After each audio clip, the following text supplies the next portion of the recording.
आता आपण बघूयात काही महत्त्वाच्या बातम्या।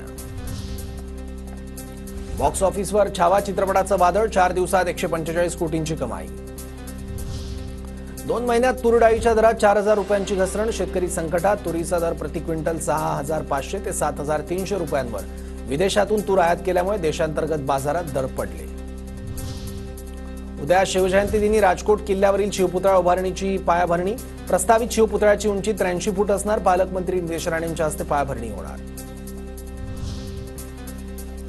अकोला जिल्ह्यातल्या अकोट इथे गहू आणि मोहरीचा वापर करून साकारली 18,000 स्क्वेअर फूटची छत्रपती शिवाजी महाराजांची प्रतिमा।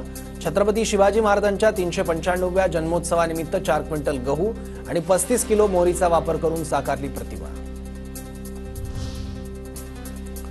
कोल्हापूर गोवा महामार्गावर स्टंटबाज तरुणांचा आयदोस। तरुणांनी महामार्गावर स्टंट करत इतर वाहनांना वेठीस धरलं। संबंधित तरुणांवर कारवाई करण्याची नागरिकांची मागणी।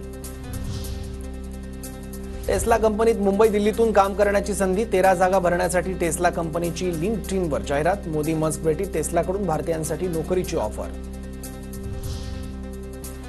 प्रयागराजमधील महाकुंभात प्रचंड गर्दी, संगमकडे जाणारे रस्ते ठप्प। आतापर्यंत 54 कोटी भाविकांचं स्नान। प्रयागराज जंक्शनवरही मोठी गर्दी। कॅनडातील टोरंटो विमानतळावर डेल्टा एअरलाइन्सच्या विमानाचा अपघात, लँडिंग दरम्यान तांत्रिक बिघाडामुळे दुर्घटना। अपघातात 17 प्रवासी जखमी तर 3 प्रवासी गंभीर। पाटण्याच्या कंगबागमध्ये पोलीस आणि हल्लेखोरांमध्ये चकमक, गोळीबार केल्यानंतर गुन्हेगार एका घरात घुसल्याची माहिती। घटनास्थळी मोठ्या प्रमाणात पोलीस बंदोबस्त तैनात।